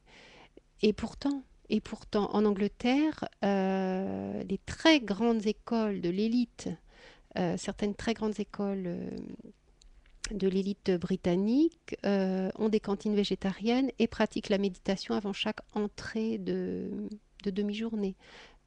Le matin, sortie avant le déjeuner, rentrée après le déjeuner et fin de journée. Enfin, voilà, c'est des outils. Pourquoi est-ce qu'on ne les utilise pas dans nos vies et dans nos classes, hein, Alors, si la méditation fait un peu peur, euh, on a l'outil du mandala, qui est un outil beaucoup plus neutre, on va dire, et qui amène exactement à cet état de centrage. S'il est fait vraiment en conscience, s'il est présenté aux enfants en conscience. J'ai parlé cet été avec une enseignante de collège, un professeur de français, qui m'expliquait qu'elle, dans sa classe, elle avait un petit cagibi au fond de la classe, une petite pièce, où elle avait mis des très belles images au mur pour que l'enfant qui chahutait, l'enfant qui avait du mal à se concentrer, aille regarder de belles choses et s'apaiser par la beauté. Et elle leur demandait pendant 10 minutes d'aller mettre en couleur un mandala. L'enfant revenait aligné. Bon, c'est des outils simples, c'est des outils qui ne demandent pas un apprentissage compliqué de la part du chargé d'éducation. Et c'est des outils à découvrir, vraiment à découvrir. Alors, bien entendu, là, on va parler de l'art ou des arts. Et il y en a grandement. On a parlé un petit peu de la danse tout à l'heure, ou du brain gym. Et il y en a de nombreux, et notamment ce qu'on appelle les arts plastiques. Mhm. Alors, là aussi, qu'est-ce qu'on appelle les arts plastiques? Dans quel cadre et comment utiliser les arts plastiques pour justement développer cette attention, cette attentive, je dirais, cette conscience attentive? Là, je dirais qu'on est vraiment sur un travail sur la sensibilité, sur le toucher, sur la matière. On n'est pas dans un premier temps sur le rendu. On va pas faire du Manet, on va pas faire du Picasso, on va être dans une connexion à la matière. On va réapprendre à sentir sur sa peau, on va réapprendre à être avec, en fait. Et alors moi-même, je ne pratique pas du tout les arts plastiques, c'est pas mon champ d'expression. Il y a des gens qui font du travail magnifique, mais alors c'est vraiment libéré de tout cadre, hein. Et c'est vraiment ça qu'on souhaite faire comprendre, c'est que trop souvent ces arts majeurs qui sont la danse, la musique, les arts plastiques, sont transmis aux enfants aujourd'hui de manière tellement formatée, tellement rigide, qu'il n'y a aucun champ d'expression de liberté. Et, et j'ai des parents qui m'écrivent, mais alors je comprends pas, moi ma fille, elle fait de la danse, elle fait du théâtre, mais elle fait la tête, elle n'est pas heureuse. Qu'est-ce qu'on l'autorise à exprimer d'elle? Qu'est-ce qu'on lui permet de faire sortir dans la danse qu'elle pratique, hein? Si elle répète des pas et si c'est très beau, c'est esthétiquement rien à dire, mais au niveau de son travail intérieur et de la libération, surtout à un âge adolescent, euh, qu'est-ce qu'on lui autorise? Voilà, de même par la musique. Euh, voilà, moi j'ai chez moi un enfant profondément musicien, mais qui a été massacré par un enseignement beaucoup trop rigoureux et qui ne laissait pas la place À à, l'amusement. à la joie, au plaisir de danser, de jouer, de patouiller dans la matière et de sentir que oui, là c'est ça. Oui, sans avoir encore une fois cette idée de bien et de mal, ce que tu fais, de jugement sur ce que fait l'enfant. Et l'objectif de résultat. Moi, l'objectif, c'est exploration. Exploration de l'outil, de moi-même, de ce qu'on a en commun ou de ce qu'on n'a pas en commun peut-être.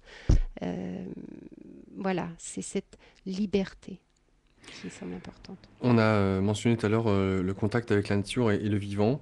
Et comment justement, alors là aussi, là on parle dans le cadre de l'éducation, mais on peut très bien le faire le week-end où vous mentionniez tout à l'heure de sortir avec son enfant au bord de la Seine. Enfin bref, tous les endroits sont possibles, imaginables pour faire certains exercices et s'amuser.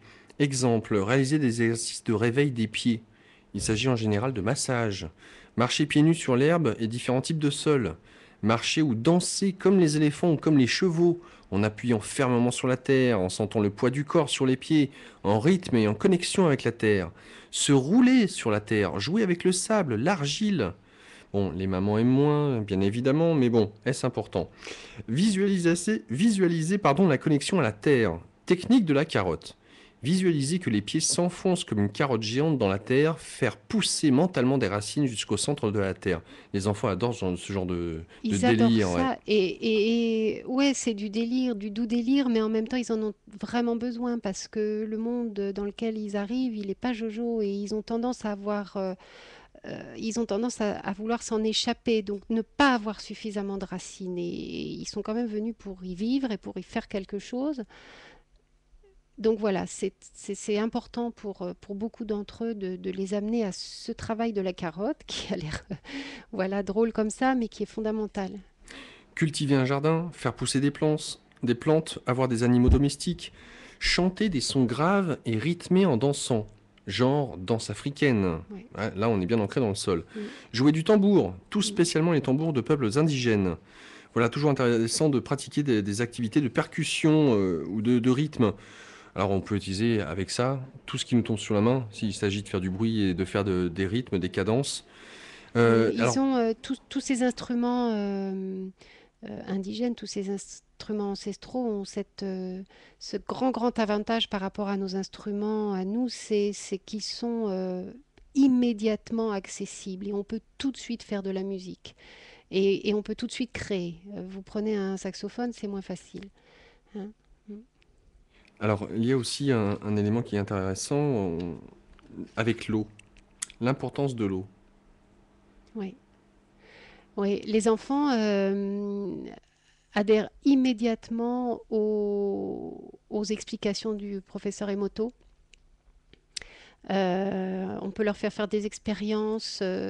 Tout à l'heure, on parlait de pensée positive, de pensée créatrice. On peut tout de suite leur faire des expériences sur quelques lentilles mises à germer dans un coton imbibé d'eau, ce qu'ils font tous à l'école. Mais là, avec une intention différente, on va avoir un pot de lentilles auquel on va dire des mots doux pendant un temps, le temps de leur germination, puis un autre pot de lentilles auquel on va dire des horreurs pendant le même temps, et on va voir que les lentilles ne grandissent pas de la même façon. Et ça, mais les gamins, ils adorent. Et alors, c'est pas la peine de leur parler de paroles positives, de pensées créatrices, c'est les lentilles, L'expérience. l'expérience. Ils le voient, ils adhèrent et ils appliquent. On a parlé tout à l'heure de la cuisine. Cuisiner, c'est pratiquer l'alchimie et enseigner les valeurs. Alors oui, ça peut paraître peut-être curieux pour certains, parce que le nombre de ceux et celles qui doivent faire des plats cuisinés Ouais. en rentrant le soir. La cuisine, c'est donner à manger, c'est le premier geste d'amour en fait. Et faire partager ça à un enfant, d'abord c'est lui réapprendre, enfin c'est lui transmettre le, l'éduquer à son propre corps, au propre vivant qui est en lui, nourrir son vivant, sa vie de nourriture vivante et d'amour. Ils y sont très sensibles. Alors bien sûr, ils aiment aussi les cochonneries qui sont aujourd'hui disponibles, et nous aussi parfois, mais ils comprennent parfaitement et ils aiment faire parce qu'ils comprennent que c'est un don d'amour. Ils aiment faire avec nous. Et ça développe bien entendu le goût, l'odorat, la vue, le toucher. Et c'est toujours l'occasion de faire ça aussi en groupe. Là, ça donne une émulsion dans le groupe qui est très intéressante. Et en même temps, ça les implique dans la réalité du quotidien. Bah oui.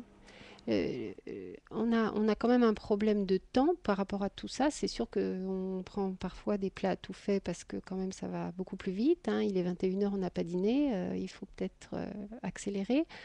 On a un problème au niveau des établissements scolaires où il n'est pas possible de faire rentrer les enfants en cuisine pour participer à l'élaboration du menu. Euh, mais pourtant, c'est important. Pourtant, c'est important. L'alimentation, c'est la santé, c'est la vie. Et c'est le don de vie aussi. La musique, le chant, la sonidosophie, les sons sacrés. Oui. Je vous laisse développer. Le chant, c'est un...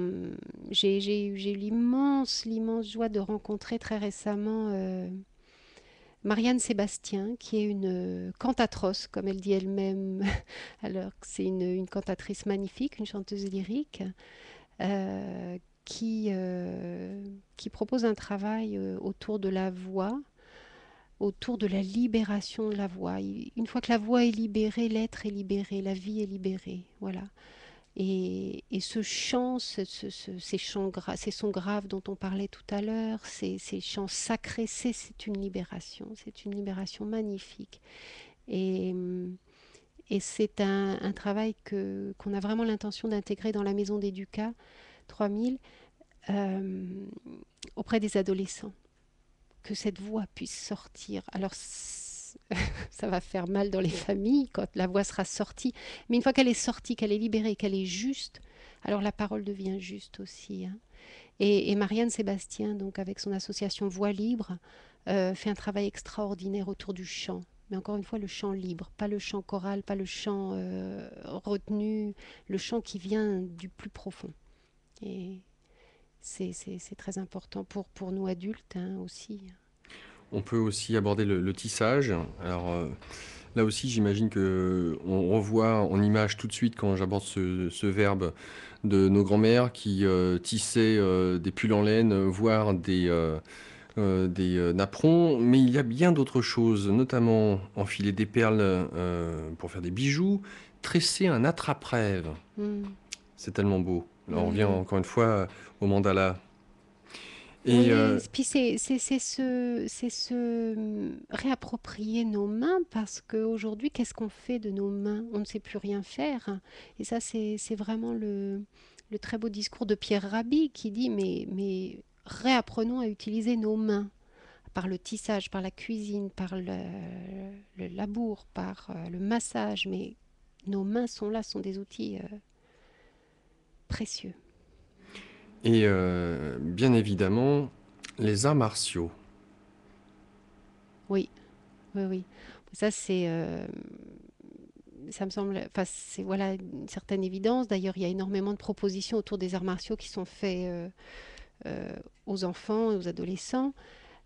C'est un travail magnifique sur l'énergie et la canalisation. C'est un travail sur la violence, sur l'expression de l'agressivité. C'est un travail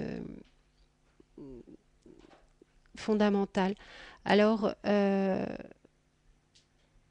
mettre au service de l'enfant, de son développement, ses arts martiaux, ses différentes pratiques, aller puiser dans les différentes écoles, dans les différentes techniques, ce qui va vraiment servir l'enfant. Encore une fois, le faire rentrer dans un cadre très strict, qui est souvent le cadre des arts martiaux, peut ne pas convenir aux enfants d'aujourd'hui, hein. Par contre, S'il y a la philosophie peut-être avec, c'est autre chose. la philosophie et la pratique est très très importante et porteuse, hein. Alors, comment intégrer les intelligences multiples à la maison et à l'école? Et oui, c'est une grande question. Alors, Fondamentale. fondamentale. Et comment est-ce que je pourrais aborder la chose? Alors, il y a l'intelligence linguistique. Alors, avec les livres, les dictaphones, papier, journaux, mots croisés, soupe de lettres, revues, nouvelles, dictionnaires, faire en sorte que les enfants puissent s'exprimer à l'occasion de débats, d'interviews, de conférences, d'articles de presse, d'émissions de télévision, de radio. Là, on les invite vraiment à participer. Bah, Inviter les anciens à partager leur savoir de manière régulière dans les écoles ou conduire les enfants jusqu'à eux. Bah oui, quand on voit à l'heure actuelle la séparation qu'il y a entre ceux qu'on appelle les seniors, le troisième âge, hein, et puis malheureusement, on est en manque dans nos crèches comment appelle-t-on ça déjà? D'avoir une nourrice, ouais. hein, et autant avoir effectivement l'occasion de réunir des générations qui certainement pourraient s'apporter l'une l'autre. L'intelligence logico-mathématique avec les jeux d'échecs, boulier, laboratoire, ordinateur bien sûr. S'assurer que les enfants puissent réaliser des expériences, explorer, penser, résoudre des problèmes et mener leurs recherches. Alors ça, ce sont les deux intelligences qui sont principalement travaillées au niveau de l'éducation nationale, hein, logico, mathématiques et linguistique. Ouais. L'intelligence spatiale avec les arts plastiques, casse-tête, jeux d'assemblage, vidéo, images, labyrinthe, excursion, organisation d'expositions, s'assurer que les enfants puissent profiter, c'est-à-dire dessiner, construire, inventer, créer des choses, rêver, tout éveiller, jouer avec des machines. Ils aiment regarder les cartes, les plans, les photos, les vidéos et les films. Nous avons l'intelligence corporelle kinesthésique avec le théâtre, salle de psychomotricité, salle de gymnastique, salle d'arts martiaux, avec de bons maîtres, de préférence, salle de travaux manuels, parc polyfonctionnel, les rondes traditionnelles, les danses circulaires, notamment enseignées dans les communautés de Findhorn, sont excellentes pour ce type d'intelligence. Oui, on a chacun en nous cette palette d'intelligence, hein. Il y en a 8 ou 9 selon les chercheurs. C'est très important pour nous d'identifier quelles sont les intelligences dominantes chez l'enfant qu'on accompagne et vraiment lui proposer les outils et les méthodes qui vont solliciter cette intelligence. C'est pas la peine de faire apprendre ces tables de multiplication à un enfant qui va avoir une intelligence auditive, musicale très très développée en lui faisant lire un papier. Il ne va pas apprendre. Par contre, si on lui fait rapper, si on lui fait chanter, ces tables de multiplication, elles vont rentrer par le son, par la mélodie. L'enfant qui a une intelligence corporelle kinesthésique, je reprends les tables de multiplication, va apprendre en bougeant, en montant ou en descendant des escaliers. C'est comme ça que ça va s'ancrer dans sa mémoire, par le mouvement. Donc, quand on a une classe de 30 enfants, c'est difficile de s'adapter à chacun. Mais ce serait quand même Plus facile pour les parents. plus facile pour les parents, mais ce serait quand même important que ces différents types d'intelligence puissent être stimulés à un moment donné autour d'un apprentissage. Ça doit être possible, il y a des gens qui le font. Je reviens à Isabelle Pelou et l'école des Amanins. 08 92 23 95 20, vous pouvez toujours intervenir ici maintenant à l'antenne et poser vos questions à Karine Masvet. On va accueillir tout de suite Patrick. Patrick, bonsoir. Bonsoir, merci. Merci pour votre émission. Je m'entends en double, ça c'est pas très drôle. Moi, je voulais simplement poser des questions. Est-ce que les choses seraient beaucoup plus simples si l'adulte, donc nous, qu'on reconnections un petit peu avec notre enfant intérieur? Parce qu'on a oublié peut-être qu'on était des enfants nous-mêmes, et que c'est pour ça qu'il y a beaucoup de problèmes, parce qu'on a oublié qu'on était des enfants, qu'on a été des enfants. En effet, je pense que vous avez tout à fait raison, merci. Comme il est écrit dans le livre, hein, parents, déstressez-vous, parents, relâchez, vous avez été des enfants, vous avez cette énergie-là aussi en vous, vous savez, vous avez été, voilà, reconnectez-vous à ça, arrêtez de vous prendre un peu trop au sérieux et de prendre cette mission trop au sérieux. Les enfants nous le disent d'ailleurs, hein. Et quand on a l'honnêteté de reconnaître qu'on a stressé et qu'on a créé un problème là où il n'y en avait pas par rapport à leur éducation, ils me disent, bah tu vois, je te le disais, maintenant ça va aller beaucoup mieux. Et en effet, on sent que ça va beaucoup mieux quand on a reconnecté nous-mêmes cette légèreté, cette fluidité, cet état un peu plus originel, on va dire. Ouais. Oui, parce que pour moi, l'enfant, il incarne aussi justement ce comme vous le disiez au départ, c'est la vie dans ce cas spontané, quoi. C'est une incarnation de la vie dans la spontanéité, comme on peut le voir chez les jeunes animaux aussi, quoi. C'est l'élan vital qui n'est pas encore fermé par toutes les codes et les choses comme ça. Voilà. Et vraiment la conscience que j'essaye de transmettre dans mon travail, c'est vraiment ça, c'est accompagner cet élan-là, cette vie, cette vitalité, l'accompagner, la nourrir, mais la laisser s'exprimer. Ok, je vous remercie pour cette émission. Merci à toi Patrick. Merci. Au revoir. Aussi. Au revoir. Au revoir. 08 92 23 95 20. Surtout n'hésitez pas à intervenir. Peut-être que vous apprenez beaucoup et c'est peut-être aussi pour ça que vous n'intervenez pas, je ne sais. Quoi qu'il en soit, on n'ira pas jusqu'au bout de la nuit. Donc profitez-en pendant que Karine est encore présente avec nous. 08 92 23 95 20. Alors, on a eu l'occasion, Karine, tout à l'heure d'aborder la communication non violente, qui est vraiment une clé, enfin moi que je trouve essentielle, qui nous sert aussi bien dans le cadre des relations entre adultes que pouvoir communiquer avec les enfants. C'est vraiment un outil formidable que la CNV, communication non violente. Il y a aussi, je ne connaissais pas, la suggestologie. Et de ce que j'ai pu en découvrir dans le livre, cette dernière a eu des résultats impressionnants. Le docteur Lozanov avait d'abord collaboré avec le docteur Evelina Gateva, pionnière de l'introduction de l'art, de la musique et de la danse dans les systèmes pédagogiques. Postérieurement, et avec l'aide du recteur de l'université de Sofia, donc c'est en Russie, il créa et dirigea un centre de suggestologie et de développement de la personnalité qui continue aujourd'hui à mener des recherches en matière de pédagogie et de psychothérapie. Les mécanismes de la suggestologie ont obtenu des résultats spectaculaires dans son rapport élaboré déjà en 1978 par l'UNESCO. Pour l'UNESCO, Lozanov préconise que, je cite, l'éducation, l'enseignement et le développement personnel devraient être envisagés comme une unique réalité et, dans ce sens, je considère que la tension exténuante et angoissante vérifiée dans la plupart des pratiques pédagogiques proviennent le plus souvent de l'insécurité de l'étudiant, du manque de confiance en ses propres capacités de compréhension, de mémorisation et de la pression que représente l'information nouvelle qui lui est transmise. à tel point d'ailleurs que, fin de citation, l'UNESCO accepte les nouvelles variantes artistiques de la suggestologie et à l'occasion d'un congrès à Sofia en 78, la commission pédagogique a approuvé et reconnu la méthode et recommandé son expansion et la formation rigoureuse des enseignants. Donc tout ça pour dire que déjà en 78, on parlait de Steiner, Montessori et bien d'autres, eh bien, il y en a dans tous les pays qui ont eu l'occasion de mettre en avant des pédagogies alternatives. Est-ce qu'on les a utilisées? Et pourtant, l'UNESCO est bien au courant. Ouais, avant de découvrir le livre de Noémie Pema, j'avais jamais entendu parler de suggestologie, de super apprentissage, voilà. Et pourtant, tous ces pays de l'Est, là, on parle de la Bulgarie, enfin, ont développé des outils pédagogiques extraordinaires, très très en avance sur ce qu'on peut faire ici en France. Et puis c'est où? Pourquoi est-ce que c'est tombé comme ça? Ce docteur dans les oubliettes, ce docteur Lozanov, là, a eu des problèmes d'ailleurs au niveau politique. Enfin, il a dû à un moment vraiment faire profil bas.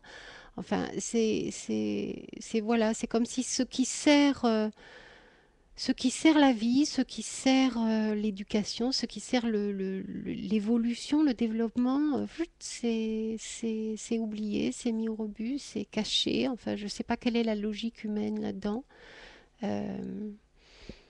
Eh bien, on va pouvoir certainement, de toute façon, vu les temps que nous vivons, voir émerger tout ça de tous les côtés. Et ce livre en est vraiment le témoignage vivant pour le coup. Nous allons accueillir tout de suite au 08 92 23 95 20 Sylvie. Sylvie, bonsoir. Sylvie, je vous demandais éteignez votre radio, Sylvie. Alors, je ferme ma radio, voilà. Merci. Oui, voilà. Moi, Bonsoir. je voulais vous dire que j'ai eu beaucoup de conférences avec Marie-Thérèse Neveu, qui s'occupait des enfants indigos à l'époque. Il y avait un livre qui s'appelle L'ère du Verseau et les nouveaux enfants. Donc ça fait quand même déjà 20 ou 30 ans que ça existe, tout ça. Et puis, je sais pas, ça me paraît tellement évident tout ce que vous dites, puisque les Amérindiens utilisaient déjà un petit peu ces techniques dans la façon d'éduquer leurs enfants, les Kogis aussi, enfin bon. Je sais pas, on a fait tout le contraire, justement, de ce qu'on aurait dû faire. Et j'avais, il y a 20 ans, une dame qui était professeure d'anglais, une amie, elle était obligée en cachette, de dire aux enfants, ne dites rien, surtout, elle leur faisait faire un peu de méditation. Et après, ils adoraient ça, ils étaient très calmes. Donc, en fait, tout ça, ça a été empêché de faire toutes ces écoles et de faire toutes ces techniques. Voilà. Je ne sais pas dans quel but c'était, mais on savait très bien que c'était bon pour les enfants. Et voilà. Donc, il y avait des écoles privilégiées pour certains qui avaient le droit de faire ça, mais la masse, non. Et puis très peu même d'écoles Très privilégiées peu, en je France. sais, mais en Suisse, ils avaient la chance d'en avoir quelques-unes. Oui, Suisse. Ouais. Donc, je sais pas, moi j'en ai pleuré quand je voyais tout ça, parce que je dis, mais c'est extraordinaire tout ça, donc pourquoi on ne l'a pas fait? Et bien on en empêchait en fait, on empêchait par tous les moyens de le faire, puisqu'il y en a qui ont été renvoyés de l'éducation nationale quand ils voulaient faire quelque chose qui sortait des rails. Oui, tout à fait, tout à fait. Et je citais tout à l'heure l'exemple de cet établissement en Espagne, à Madrid, qui a vraiment voulu mettre en pratique l'ensemble, enfin un grand nombre de ces outils et de cette vision, et qui a... mais c'est pas l'éducation, ils avaient l'accord, ils avaient l'aval, ils avaient la bénédiction de l'inspectrice dont l'école était sous sa responsabilité. Elle avait dit ok, allez-y, et ce sont les parents d'élèves qui ont dit on vous manipule, on manipule nos enfants, il y a du subliminal, et c'est les parents d'élèves qui ont menacé l'établissement, la directrice et les enseignants, toute l'équipe pédagogique d'un procès. Ouais, c'est vrai ça, parce que moi j'ai une amie qui s'était déplacée justement pour mettre son enfant dans une école Steiner, et les parents ont tout fait pour essayer de faire fermer cette école. Ils ont été odieux. Et puis j'avais vu aussi un exemple qu'on avait montré à la télévision, c'était en Italie. Un monsieur justement qui élevait des enfants, mais qui était de la campagne, quoi. Ces enfants, ils auraient été agriculteurs ou éleveurs de vaches, enfin n'importe quoi, ils auraient été rien du tout. Et lui, il en a fait des génies, ils ont tous eu des professions extraordinaires, tous les uns après les autres, et il utilisait ces techniques en fait. Il les emmenait dans les champs pour voir les fleurs. Là, il n'y avait pas de classe pratiquement, ça se faisait dans la nature, ça se faisait en apprenant à jouer, ça se faisait. Et puis il leur faisait lire le journaux, il discutait des journaux, de ce qui se passait dans la presse et tout. Il en a fait des génies ces gamins. Donc, et vous savez ce qu'on en a fait? On l'a empêché d'exercer, il en est mort à 44 ans. Voilà. Et ça, il y a déjà 30 ans que ça existe. Voilà, ça s'est passé il y a 30 ans. Oui.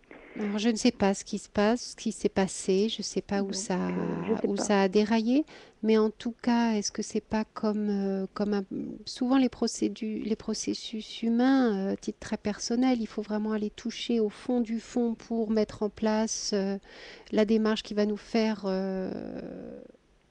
réagir, nous reconstruire autrement, changer de mode de vie, changer de vision du monde. Est-ce qu'au niveau de l'éducation, au niveau planétaire, il ne faut pas qu'on en passe par là pour vraiment que ce soit tellement, tellement, tellement insupportable et tellement moche, et ben qu'on soit obligé de créer, vraiment obligé. Moi, je pense que c'est une minorité qui décide quand même et qui impose. Mais comme je disais tout à l'heure, parce qu'à tous les niveaux, il y a des inspecteurs, des machins, des gens qui sont chargés de dénoncer tous ceux qui ne sont pas dans les rails. Je vous dis, c'était désespérant. Oui, c'est désespérant en effet, et il y a énormément d'enseignants aujourd'hui qui sont vraiment désespérés. Puis maintenant, on leur donne de la Ritaline, on leur donne pour les abrutir. Alors, nous, on espérait beaucoup changer la société avec les enfants indigos. Bon, ils les ont plus ou moins bousillés. Alors, est-ce qu'avec ils vont faire la même chose avec les enfants arc-en-ciel? Moi, j'avais lu un article, on les suivait comme il y avait des enfants qui étaient très, très évolués, très lumineux. On les suivait au satellite en Chine à l'époque. Donc, vous voyez, ça doit quand même les gêner, ça doit gêner quand même certaines personnes. Oui, mais moi, ce que j'aimerais qu'on réalise tous ensemble, c'est ces îlots de résistance. Oui, mais c'est voilà, le mot résistance a été lancé là, mais c'est ça. Et à un moment, la masse critique fait qu'il y a basculement. Parce qu'il y a des politiques. On citait Jacques Delors tout à l'heure, je citais Philippe Mérieux. Martine Aubry, on ne peut pas dire que c'est un exemple extraordinaire, mais bon. Oui, mais il y a des gens qui sont sensibles, il y a des gens qui sont prêts à mettre leur énergie, leur travail au niveau politique au service de cette transformation de l'éducation. Et j'y crois. Je crois qu'à un moment, on arrivera à cette masse qui va faire qu'il va y avoir basculement. C'est vrai, mais ça fait 40 ans que j'entends que cette masse critique, mais cette masse critique, 40 moi, ans, je la vois pas court. venir. Alors Sylvie, si vous la voyez pas venir, vraiment, je vous invite à lire le livre. Vous allez voir que c'est impressionnant. Ouais. Là, pour le coup, c'est un continent, l'Amérique du Sud. Je ne sais pas ce qu'il en est pour l'Amérique du Nord, mais l'Amérique du Sud, c'est impressionnant. Et quand je vois notamment en Asie les îlots de résistance, pour prendre le terme qu'a utilisé Karine, avec notamment Euroville, et la manière dont ça se déploie, c'est incroyable. Oui. Euroville, c'était fabuleux déjà en tant qu'expérience. Justement, ces enfants, les premiers enfants qui naissaient, les arcs-en-ciel, ils naissaient dans ces pays-là, justement, où c'était pas dans des pays comme nous, où ils étaient trop formatés, justement. Vous savez, Noémie Pemal, qui est donc l'auteur du livre d'origine en espagnol, a démarré en octobre, il y a 1 an maintenant, une grande tournée mondiale. Elle a une foi et une énergie extraordinaire. Elle est partie avec son sac et sa caméra. Et elle a commencé par partir sur Taïwan, sur le Japon. Elle a rencontré le professeur Emoto, elle est dans les écoles Shishida. Elle est ensuite repassée par toute l'Europe, le Maroc. Elle est descendue jusqu'au Ghana, jusqu'au Mali. Elle fait le tour du monde. Et dans le monde entier, il y a des gens comme vous qui ont cette conscience, qui essayent de faire les choses autrement, qui mettent en place des outils, qui se renseignent, qui lisent, qui sont conscients, et qui disent « mais j'ai l'impression que ça ne bouge pas ». Alors qu'en fait, ils sont des milliers. Des milliards. Oui, voilà, allez, des milliards. Moi, je suis née avec ces valeurs déjà. Et le gros problème, c'est que tous ces gens sont isolés. Et le travail qu'est en train de mener Noémie Pemal, c'est de créer, de retisser ce réseau. Pour que la confiance en ce qu'on fait, en nous-mêmes et en notre vision soit renforcée par le fait qu'il y en a d'autres qui ont la même. Hein. Les champs morphiques, là, ça s'étend sur la planète entière au niveau de l'éducation en ce moment. Eh bien, écoute, on peut espérer. Soyons rassurés et avançons. Merci beaucoup. Merci Sylvie. Au revoir. Au revoir. Je rappelle aujourd'hui avec nous notre invitée dans le cadre de ce magazine Énergie Positive, Karine Mazvet. Mazvet, M-A-Z-E-V-E-T, Karine Mazvet, pour ce livre « L'éducation, une stratégie pour réenchanter la vie », Éduca 3000, aux éditions Le Souffle d'Or. Alors, on a parlé de la suggestologie déjà en 78. On pourrait parler de la super apprentissage, le super apprentissage 2000, tel qu'il a été nommé en 79 par deux psychologues, Sheila Ostrander et Lynn Schroeder. Ce sont elles, des femmes, qui ont fait connaître à l'Occident les apports brillants et exceptionnels du docteur Lozanoff, et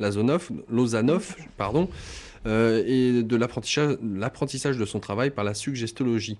Donc, qu'est-ce que donc le super apprentissage? Est-ce qu'il s'agit d'une synthèse peut-être ou d'une propagation de la suggestologie? En fait, on est vraiment là dans la pratique, en fait, hein, la mise en application du super apprentissage, enfin de la suggestologie au niveau des apprentissages. Ça nous ramène à ce qu'on disait tout à l'heure sur les ondes alpha, les états de conscience légèrement modifiés. Dans un certain niveau vibratoire, on a une capacité d'intégration, de compréhension des enseignements qui est beaucoup plus fluide, qui est simplifié, quoi. Voilà. Alors nous, on fait tout le contraire, c'est-à-dire qu'on est dans le stress, on est dans la pression, on est dans la tension, donc dans le durcissement, donc rien ne rentre dans le dur. Par contre, dans l'ouverture, dans la fluidité induite par ces états de conscience très légèrement modifiés, c'est fluide et ça coule. Donc c'est ça le super apprentissage, c'est mettre dans une pratique d'enseignement ces principes de la suggestologie. Alors j'aimerais... C'est de qui? C'est un article qui... Alors, je vous propose, Karine, de le lire à deux. Parce que ça fait écho en même temps à ce que venait de nous dire Sylvie. C'est page 228, 229. Je pense que ça sera en même temps une belle conclusion, et 230.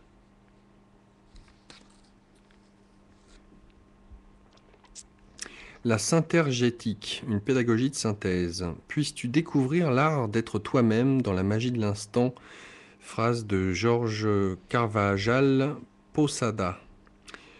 Alors, je fais la petite introduction sur d'où nous viennent ces propos. Et ce que je vous propose, Karine, c'est de lire à tour de rôle, chacun un paragraphe. Oui.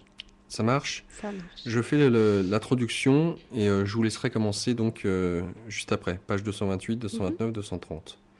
Il nous semble particulièrement intéressant d'établir un parallèle entre les théories de la synthergétique du docteur George Carbalas Posada et l'éducation actuelle, et d'appliquer ses connaissances et sa sagesse à un nouveau système pédagogique.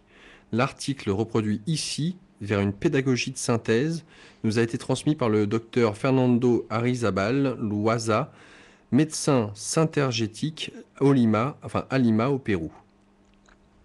Voilà, il écrit. Un monde interdépendant. Il y a déjà un moment que notre vision du monde, de l'univers et de nous-mêmes est en train de changer.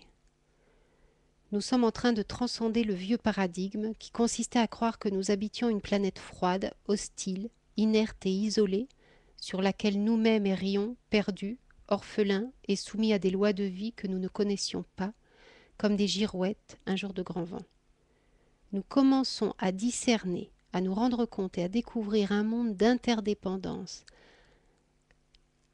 interrelié, organique et écologique, bien loin des valeurs actuelles de compétitivité, d'égoïsme, de consommation, d'injustice, de séparation et d'exploitation qui prédominent dans notre société.